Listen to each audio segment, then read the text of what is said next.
Szanowni Państwo, dziś polecam książkę absolutnie wyjątkową Biała Armia Antona Denikina.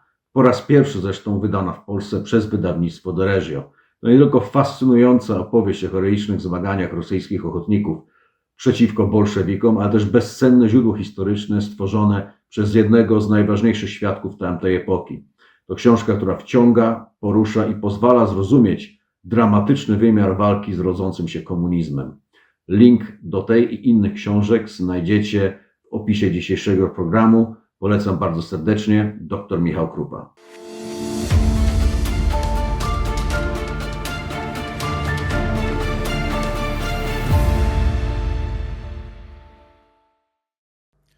Good evening, everyone. It's Dr. Mike Krupa again, your host of drglobal, the English language podcast of Poland's largest conservative weekly Do Rzeczy. We are on episode 10 today here on December 4th, 2025. Guys, remember, we've only inaugurated our channel 2 weeks ago. Your subscriptions, your hitting that like button will definitely help the channel grow. Remember, you can also support our work by buying us a coffee. The link is in the description box. And don't forget about our patron, drglobal Publishing House. Before every movie, obviously present a book for a Polish audience. Drglobal has many great publications out there. Christmas is coming, something to think about, a gift for the loved ones, for a friend, something for the soul and for the intellect. And today on episode 10, my friends, we have another stellar guest who I'm proud to have with us. We have Dr. Trita Parsi, who is the Executive Vice President of the Quincy Institute. He is an expert on U.S.-Iranian relations, Iranian foreign policy, and the geopolitics of the Middle East. Dr. Parsi has authored 4 books on U.S. foreign policy in the Middle East, with a particular focus on Iran and Israel. He is the co-founder and former president of the National Iranian American Council. Dr. Parsi has followed Middle East politics to work also in the field and has extensive experience on Capitol Hill, as well as at the United Nations. And all the links to Dr. Parsi's Twitter, Substack, and the Quincy Institute you will also find in our description box. Dr. Parsi, how are you this afternoon? I'm doing very well. Thank you so much for having me. And if I knew, I would have brought a cup of coffee for you guys. Thank you very much. Well, hopefully this won't be the last discussion we'll have. In the last couple of weeks with our guests, we mostly described and talked about Ukraine. Due to the proximity of Poland and Ukraine, the war, the effects, the spillover effects into Poland are very important. We're sort of right in the middle of it. But I wanted also our audience here in Poland and around the world to get some expert advice and insight into what's happening in the Middle East, another important region that we can't forget about. So today we'll start off maybe with the Middle East, and then if we have time, maybe transition into the spillover effects of what's happening in Ukraine over to the Middle East. So Dr. Parsi, I want to begin our conversation with asking you about giving our audience basically where we are today in the American, Israeli, Iranian sort of standoff. We know what happened in June, the 12-day war. We're hearing rumors all the time that another war is just around the corner. On the other hand, we're seeing a rebellion against the influence of the Israel lobby within the ranks of the Republican Party and in MAGA land, so to say. So if you could give us some insight on where the standoff between Iran and the United States and Israel inside is at today, where are we headed? Sure. Those are great questions. And I definitely want to get to the second part of your question as well, which is what is happening on the American right in regards to Israel, because I'm very interested to hear from you if there is a corresponding development on the European right. And I know that obviously there's not one single European right, but would be eager to hear about that because it seems to be a lag between the two. But if we start off and talk about what's happening between the United States, Israel, and Iran, you're quite right. There are rumors, but also I have to say very high expectations, not in a positive sense, but there is a very strong belief in many different capitals that there will be another war between Iran and Israel. The question is not if, but rather when that war will happen. My own personal prediction was that by the end of this month, actually, end of this year, that's when the window was the most likely. Because after this, you both have a situation in which the Iranians will have been given quite a lot of time to prepare themselves for a second attack by Israel, as well as a new political reality in Washington, in which the beginning of the midterm election season is not prohibitive but does complicate matters for the Israelis to launch another attack and expect that type of American support that they enjoyed in the previous war. The reason why there is a high likelihood for that war, though, is precisely because of the fact that the Israelis did not achieve their objectives.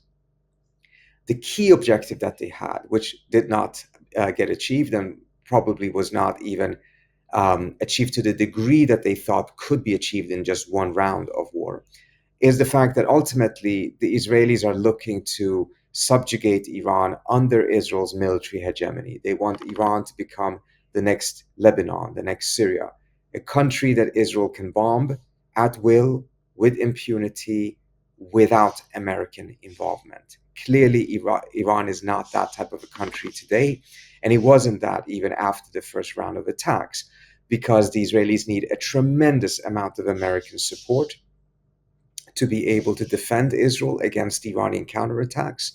And Iran's missile capabilities proved to be much more devastating for Israel than many had predicted. In fact, we saw that for 2 years, the Israelis were doing everything they could to resist the ceasefire in Gaza. And even when that ceasefire was formally adopted, the Israelis continued to attack at a very high pace.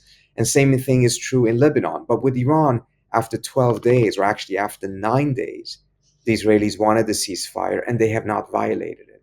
A key reason for that is that precisely that there is a balance of terror between Israel and Iran. That's not to say that Iran won the war, but that is to say that the Israelis failed to achieve their objectives. But it's precisely because they failed that there's a high likelihood that they will try again. Because the reason why they felt that they had a window to attack was because of the weakness of Hezbollah, was because of the fall of Assad, and the fact that the Iranians were really taken aback by a lot of those different developments and were surprised. And of course, that they had Trump in office and thought that they could get him on board, which ultimately, to a certain extent, they did. If they wait too long, however, the Iranians will rebuild their air defense systems. The Iranians can build missiles faster than the United States and Israel can build missile interceptors.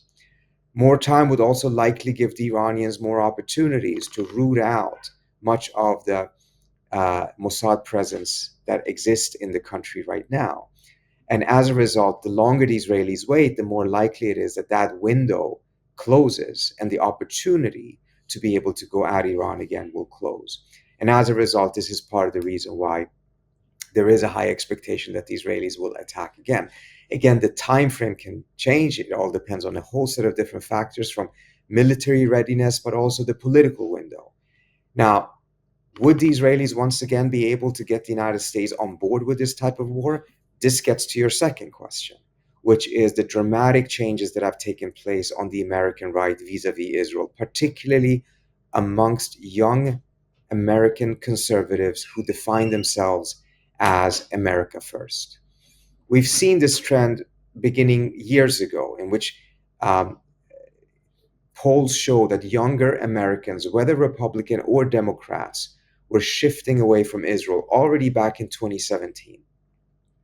But this, of course, has been accelerated for a variety of factors. One, the idea of American restraint as a grand strategy has grown much stronger amongst the American right, and in which the belief is that the US should really not get involved in so many wars, should end all of these endless wars, and it should be very careful not to get dragged into wars by American allies.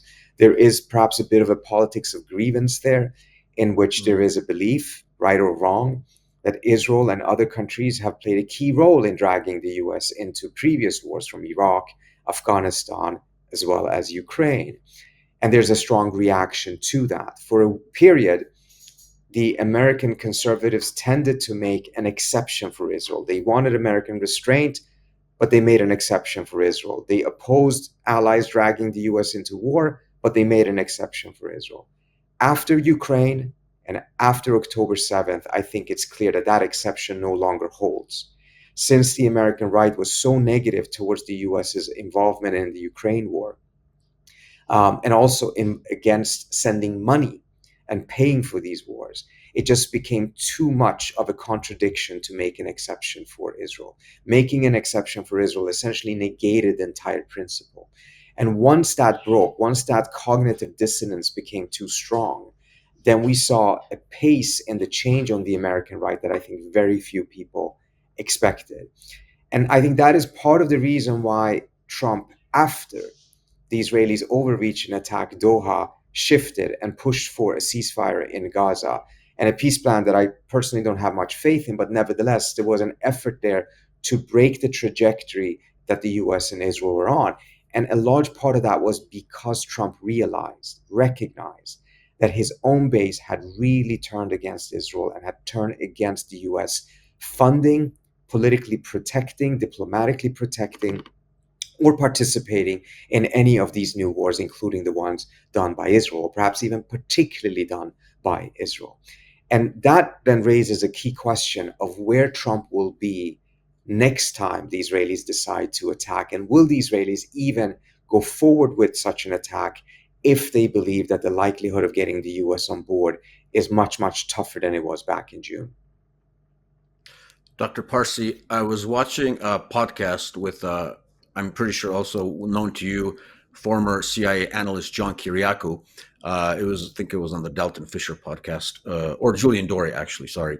And he made this statement and this claim that he was informed by some sources, I think in currently the CIA, that apparently the reason why Donald Trump decided to help Israel attack Iran was because the Israelis, through back channels or maybe even bluntly in the face of the American administration, said, if you don't go in, we're going to use nuclear weapons on Iran. Have you heard anything to that effect from your sources on this aspect? If I'm not mistaken, the only time I've heard it was when I was on John's show and we were talking about this, and he asked me pretty much the same question if I heard anything about that. I had not heard anything about that. That's obviously not to say that John's sources may be wrong, but I do believe that it is a bit difficult for such a drastic demand by the Israelis or threat by the Israelis to be issued, and for that not to leak in a city like Washington where everything leaks, and in an administration like that of Trump's that is not necessarily known for its message discipline, or at least its ability to prohibit leaks. There's been plenty of leaks. There hasn't been the kind of scandals that we saw in the first Trump administration, but there's been plenty of leaks. So I am a little bit skeptical that did occur. Obviously, I cannot rule it out, and I have no way of assessing John's sources, who I'm sure, given how high up John was in the CIA, that he still has very, very good sources. But I have not heard anything that could corroborate this. When it comes to Iran itself, I've seen there's been a bit of a back and forth between Tehran and the IAEA. Some people are saying now we have to basically cut off any cooperation with the IAEA because we know there were apparently some back channel communications with the Israelis whereby the IAEA was basically selling out the information that they had on Iran, which made it easier for the Israelis later to target Iran. If that's true, that's obviously a valid point on Tehran's part. But where are we today in terms of Iran vis-a-vis, I guess, the international monitoring bodies? Is there a willingness to open up? Have they fully opened up, or is there, a cautious approach that we're going to wait this out and see what happens in the next couple of months? So a lot of it actually goes back to exactly what you said earlier on. The Iranians are under very strong belief that, particularly under Grossi, the IAEA has shared information about the names, the whereabouts of Iranian scientists, information that Iran shared with the IAEA as part of the transparency deals that existed before, that this was shared with Israelis, and that is part of the reason why the Israelis were so successful in killing such a large number of Iranian scientists in the first 24 hours of the June war, including their families and neighbors and many others, of course, as well. And this is not a new suspicion. This has been an ongoing suspicion, which then was further strengthened when the IAEA under Grossi refused, and he himself refused, to condemn the Israeli attack or the US attack on the Iranian nuclear facilities, which is a violation of the Geneva Convention, Article 36, if I'm not mistaken, which Grossi happily condemned when Russia struck Ukrainian nuclear facilities. So whether the original fear or accusation is true or not, it certainly has become a stronger belief on the Iranian side, particularly when Grossi failed so miserably on something that should have been relatively easy for him to do if he has any intent of upholding consistency and credibility with Tehran. Nevertheless, there were more negotiations between the different sides. And there was an agreement that the Egyptians mediated that held for a couple of weeks.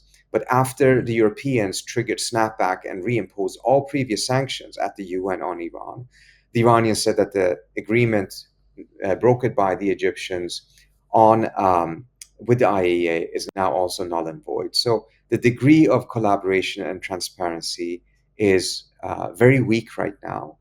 And it doesn't seem likely that it will be reinstated unless there is a mutual confidence building measure. The Iranians are also, of course, very concerned that the IAEA will go in and be able to identify exactly what the state of Iran's 60% enriched uranium is and its whereabouts.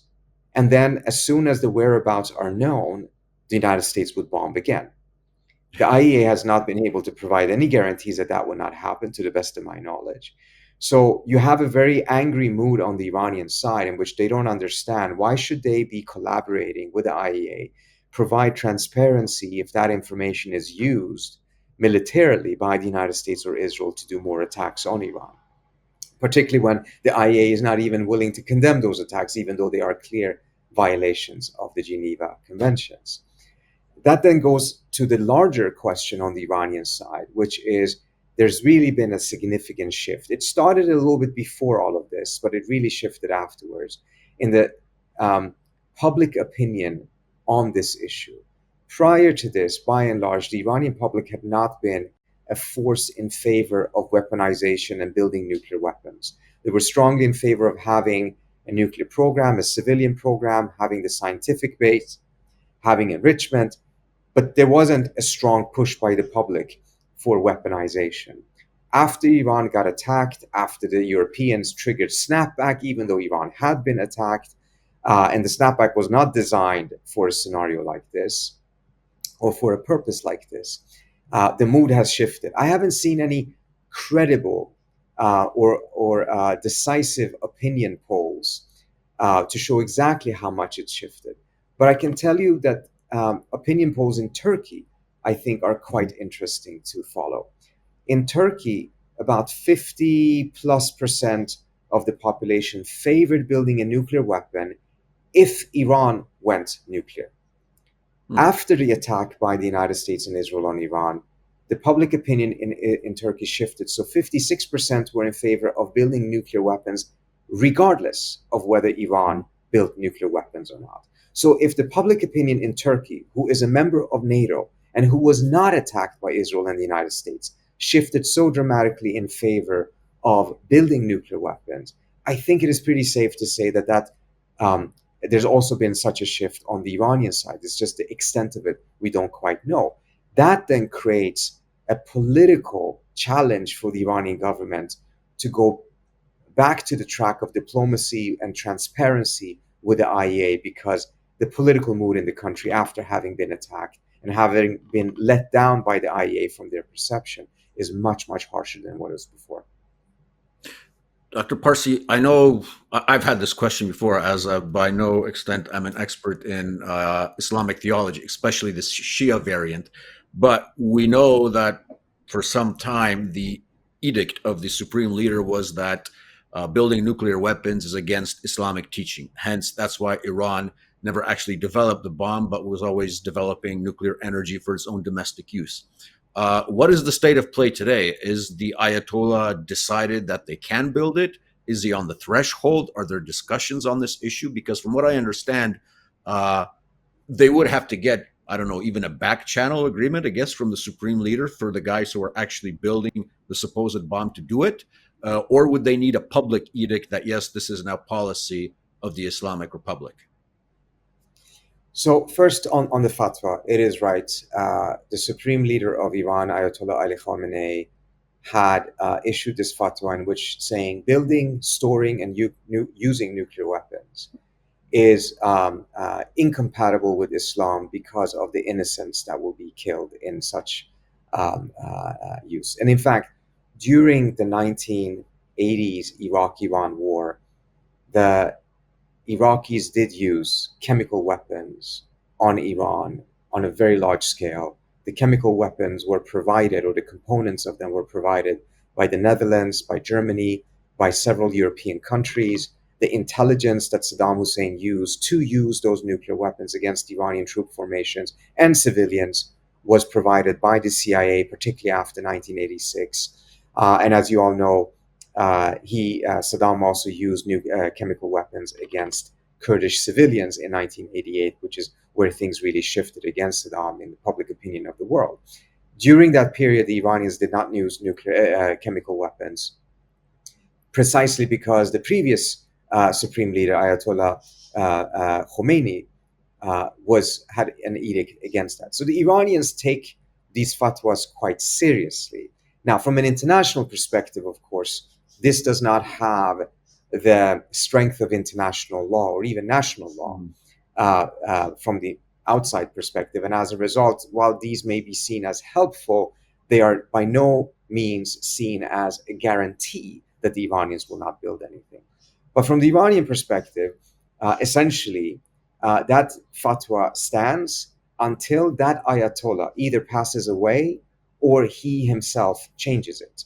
Now, Khamenei has reiterated that fatwa even after the attack and essentially stated that they're not changing their policy on this.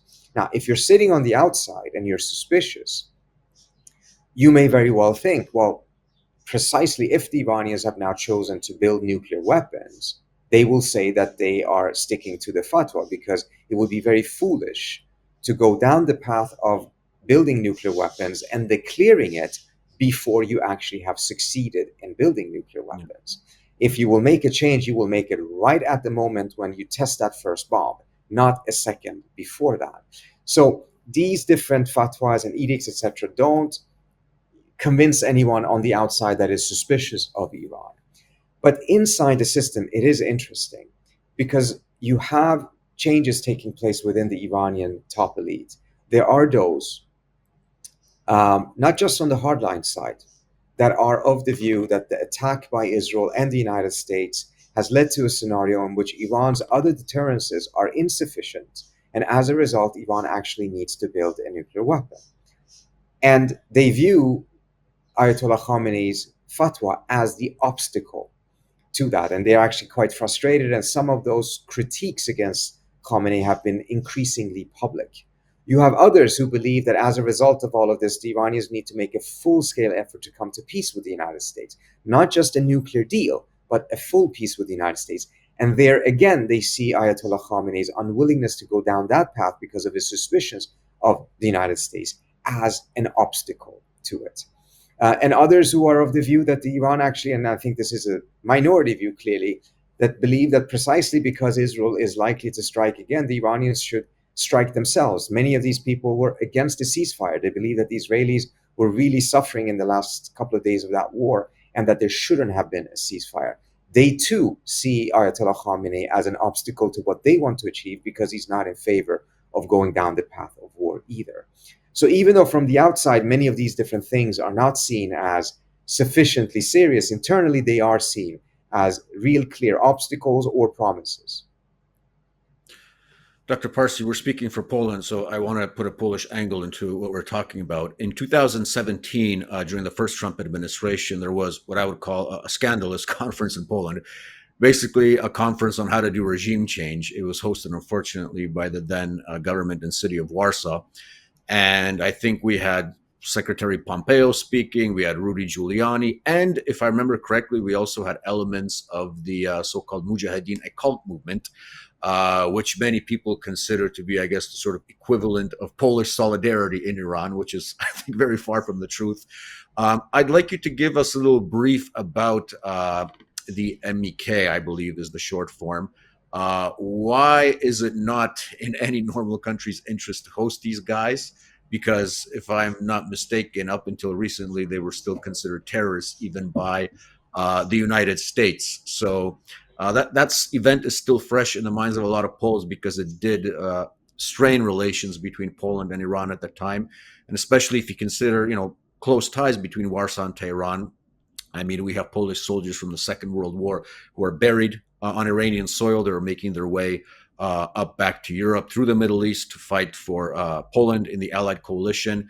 Iran has been doing a fantastic job of keeping those cemeteries, taking care of them. So there is no reason to break the ties. However, well, once we get a phone call from Washington, it seems that we have to do what we're told. But just your angle on the MEK and what they represent in Iranian politics. First of all, Doctor, I very much appreciate that you call that scandalous, because it was really scandalous. It was scandalous for many different elements of it. One was that Netanyahu was there, and there he made a statement to the Hebrew press in which he said that this conference is happening because, if I remember correctly, he said something along the lines, the Europeans agree we need to have war with Iran. So, this is back in the days when the Israelis were not as open about their agenda of pushing the US, Europe, the West as a whole into a military confrontation with Iran. But he kind of slipped up at that conference, which of course then, with Poland hosting it. And as you pointed out, there's still cemeteries of Polish soldiers in Iran. There's also a Polish community because of people who fled to Iran, fled the war from Poland to Iran, and they're still there. And the historical ties between the two countries, of course, have been, from a European standpoint, one of the strongest, I would say. Then, of course, you have other things that have happened. Iran's support for Russia, I'm sure, is not something that has gone down well in Poland, given the war in Ukraine, at least in other parts of Europe, that has dramatically changed the European perspective on Iran. But on that conference, I mean, this was one of these conferences that was put together by the Israelis, by the neoconservative elements of the Trump administration back then. John Bolton, Mike Pompeo played a critical role in this.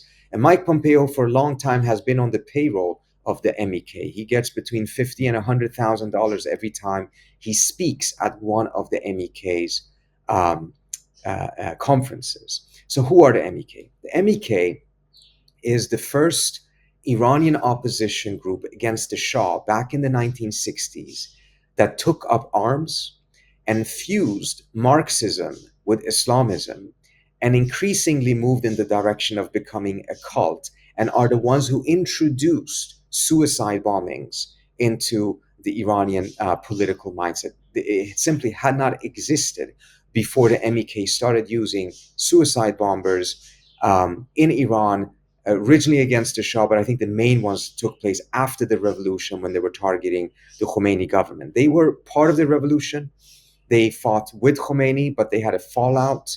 And after that, they launched a very bloody campaign inside the country using suicide bombers. And then eventually they fled to Iraq and sided with Saddam Hussein as he was invading Iran, which is the moment in which they really lose credibility and support inside the country. They were actually in the 70s a rather popular opposition group, precisely because they were fighting the Shah's regime much more ferociously than any of the other opposition groups.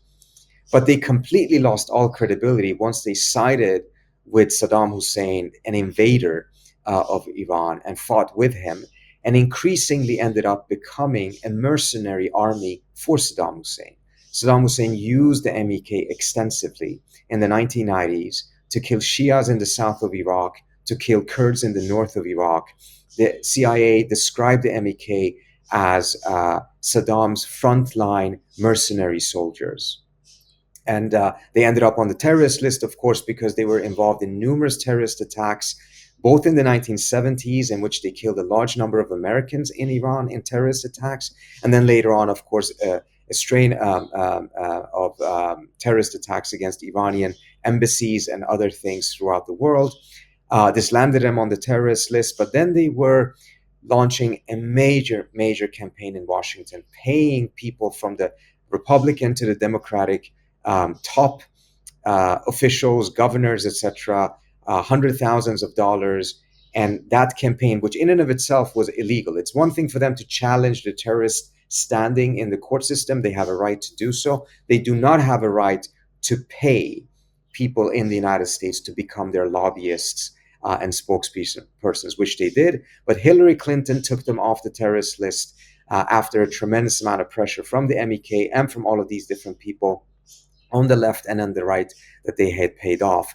And but just a year or so before then, the Obama administration itself revealed that when the Mossad was conducting attacks inside of Iran, killing scientists, etc., these were conducted in collaboration or even conducted themselves by the MEK with the help of the Mossad. So the idea that they had given up violence, etc., was quickly disproven because that was not the case. This was just a case of how a tremendous amount of political pressure and money essentially trumped America's otherwise rather strict terrorist laws and enabled them to get off the list. They have, in the last couple of years, kind of fallen in the shadows a little bit. And this is mainly because, from the Israeli standpoint, the Israelis had been given indirect support to the MEK, but the main source of funding for the last few years was actually from Saudi Arabia. And that support dried up once the Iranians and the Saudis had a normalization that took place a couple of years ago with the help and the mediation of the Chinese. And at the same time, you had the Israelis shift their support primarily to the son of the former Shah. And as a result, we're seeing the MEK falling a little bit behind in the shadows.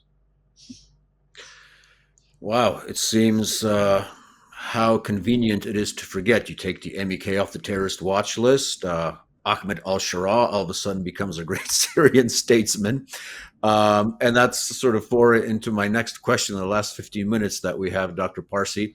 I'm looking at Syria right now. I would call it a very undecided state. I mean, on the one hand, being pulled in the direction of Turkey, on the other hand, having to deal with the pressure from Israel in the south, plus all the internal turmoil with, Ahmed al-Shara doing all he can to quell the opposition inside Syria. Your projections for Syria in the near future, because it seems like the country that used to be, an ally of Iran, a bulwark against Israeli machinations in the region, in a way, and obviously an exemplar in many ways, if not all, of religious tolerance in the Middle East, is being ripped apart. And I don't think this is being done coincidentally, at least not from the Israeli side. I think we got a UN vote, what was it, yesterday, that the occupation of the Golan Heights is illegal, which obviously went against U.S. and Israeli policy. But what are your projections for what will happen in Syria? How do you think that situation will play out? What factors will play into it? So that's a very important question, because Syria obviously is extremely important, not just because of Syria itself, but because now Syria has become a battleground, a potential battleground between Israel and Turkey. We saw immediately after Assad fell, and the fact that the Turks were behind HDS and Shara, and that this was a huge victory for the Turks, a huge defeat for the Iranians, that immediately the Israeli press and Israeli diplomats started talking about Turkey as the big new threat. This was very reminiscent, in my view, of what happened in 1991. Back in the 1950s, 60s, 70s, and even in the 80s, Iran and Israel were actually allies. They weren't official allies in the 80s, obviously, but the Israelis were still lobbying very much in Washington for the Iranians. They saw Saddam Hussein as a greater threat. They wanted to go back to that type of alliance that they had with Iran under the Shah, and they were still investing in it, even though the prospects for it were probably close to zero. That all changed back in 1991 because of the geopolitical shifts that happened in the region. You had Saddam Hussein defeated by a coalition led by the UN and the US, and then you had the Soviet Union collapse. It was actually those two factors that prompted Iran and Israel to be allies earlier on. The common threat from the Soviet Union and the common threat from Iraq and at one point also Egypt under Nasser. Once those two things were gone, suddenly the Israelis saw a new geopolitical landscape in the region in which all of the Arab states that had conventional militaries that could threaten Israel had been defeated, Iraq obviously the main one. And as a result, they now shifted their focus and they identified Iran as the new emerging threat. Suddenly they shift their language. It's all about Islamic fundamentalism, even though only 5 years earlier, they were the ones that got the United States to sell arms to Iran in the Iran-Contra scandal. And it's not the only thing they were doing. It's the one scandal that we know about, but there's others, and I've written about them in my book on Iran and Israel. They were extensively lobbying for the United States to make friends with Iran in the 1980s, when the US, because of the hostage crisis and other things, had turned against Iran, of course, and Iran had turned against the US. But then by 1991, suddenly there was this shift. And all of the Israeli messaging was that Iran is the big new threat. And the big fear from the Israeli side was that the US, after the defeat of Saddam Hussein, would now make friends with Iran, and the strategic importance of Israel would dramatically diminish in the eyes of the United States. The Soviet Union was already gone, so they didn't need Israel as some sort of a bulwark against Soviet penetration. Now they may make friends with Iran, and Iran is a major country, strong scientific base, has oil, strategic positioning, etc. All of this really worried them that this would then diminish Israel's value to the United States. And as a result, they went strongly after Iran, and it was actually at that moment that we have what we see now taking place, is strong rivalry between the Israelis and the Iranians. That same thing is happening right now, and it happened immediately, exactly a year ago, when Assad fell, in which the Israelis started talking about Turkey as the big new threat. Here in Washington, the Israeli ambassador is pushing the United States to sanction Turkey. So we have that repeat, which is as soon as one enemy is gone, the Israelis are focusing on another one. And reality is, of course, that with Syria falling more or less into Turkey's sphere of influence, Israel's sphere of influence and Turkey's sphere of influence is now bumping up against each other. This is part of the reason why the Israelis, immediately after Assad fell, they went in and they bombed everything they could in Syria in terms of weapon depots, etc. It didn't matter to the Israelis who would govern Syria. What mattered to them is that whoever governs Syria will not be able to pose a challenge, not to Israeli security, but to Israeli dominance. And it's very key to understand the difference between that. And as a result, we have seen now they're not only, annexed the Golan Heights, but they're now occupying an even larger part of Syrian territory. And this is despite the fact that Shara, when he came in, was doing everything he could to bend over for the Israelis, to the point that, there was a lot of suspicion in the region, at least in some circles, that Shara was working for the Israelis or working in tandem with the Israelis from the outset. And I'm not sure that those views necessarily have changed, but we're seeing now that any government that actually wants to govern Syria ultimately will not be able to accept the Israelis annexing Syrian territory, holding it. Syrian nationalism will not allow for that in the long run, obviously. And that is part of the reason why there's also potential for the Iranians and the Syrians at some point, probably not very soon, realize that they may still have some common interests, despite the fact that, of course, the new Syrian government hates Iran because of Iran's role in supporting Assad, but also because we should be very frank. Shara is a Salafist. He is a Sunni fundamentalist who is extremely sectarian, and as a result is much more angry at the Iranians than he is at the Russians, despite the fact that the Russians probably did even more in Syria than the Iranians did in support of Assad. Right. Wow. Last question, Dr. Parsi, although we could talk for much longer, but as I said, I hope to have you on the show soon again to discuss these issues. But basically, to end off our show, your thoughts on the future of Hezbollah. We know it's been degraded to a large degree. We know the leadership has sort of restructured itself. We know it's still out there.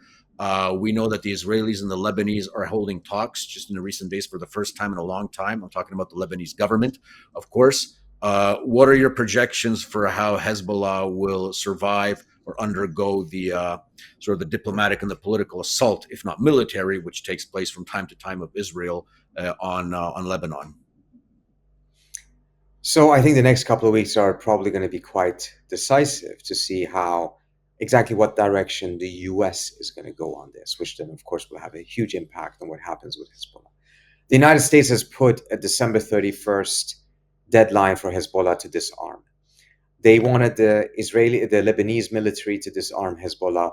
And in the long run, I think the Lebanese, most factions there want to see Hezbollah disarmed, but they want to see Hezbollah disarmed and then integrated into Lebanon on their time schedule, on a Lebanese time schedule, not on an American, and certainly not on an Israeli time schedule. So when the US is saying that by December 31st it has to be done, or Israel and the US will disarm Hezbollah, it's essentially a threat of war. Hezbollah, I don't believe, will disarm. There's no reason for them to disarm. If they were to disarm, they would be destroyed. That is the incentive structure that has been put in front of them. The US and Israel does not seem to be interested in Hezbollah's integration into the Lebanese political system. And the question is if this is yet another one of these type of threats that Trump occasionally makes and then doesn't necessarily live up to it, or if actually either the US or Israel with an American green light is going to go and restart that war. I think it's also important to recognize that war really didn't fully end, because the Israelis have continued to be bombing Lebanon continuously throughout all of this period, but it's mainly been in the south. Occasionally it is happening in Beirut as well. Hezbollah has been trying to regroup, rebuild itself. They've suffered significant intelligence losses, personnel losses, etc., and also suffered a degree of support within the Shia community, who, mindful of the fact that Hezbollah has not been able to protect them, and the Shia community is suffering tremendously. The Israelis really going after particularly the Shia community in the south. They have destroyed villages. You have a scenario right now in which there is an occupation of southern Lebanon by the Israelis, but it's not taking place with Israeli soldiers. It's taking place with Israeli drones. Drones are hovering above buildings and houses. When someone walks out, they have to look up in the sky. They have a facial recognition system in the drone that identifies who this person is and then determines whether that person is allowed to leave their house or not. So, I mean, we're talking about sci-fi, Terminator type of a situation that people thought probably is not going to happen for another 20, 30 years. It is happening right now in southern Lebanon. So it does not appear to me that there's a likelihood of a peaceful solution to this anytime soon. There's likely going to be another military confrontation. Exactly how that will play out is very difficult to tell, because there's so little information on exactly what Hezbollah has been able to do or not. But I can tell you that the suspicion that exists on the Iranian side is that the war will start with Lebanon, and that is the first step before the Israelis attack Iran. Wow. Dr. Parsi, thank you for this tour de force of Middle East politics. Fantastic way of explaining the intricacies to our audience and to me personally. Thank you once again, and hopefully we'll hold you to that coffee for our next meeting, which I hope will come up in the next couple of weeks. And once again, thank you for your time, Doctor, and see you soon. Thank you so much for having me. I really appreciate it. Thank you.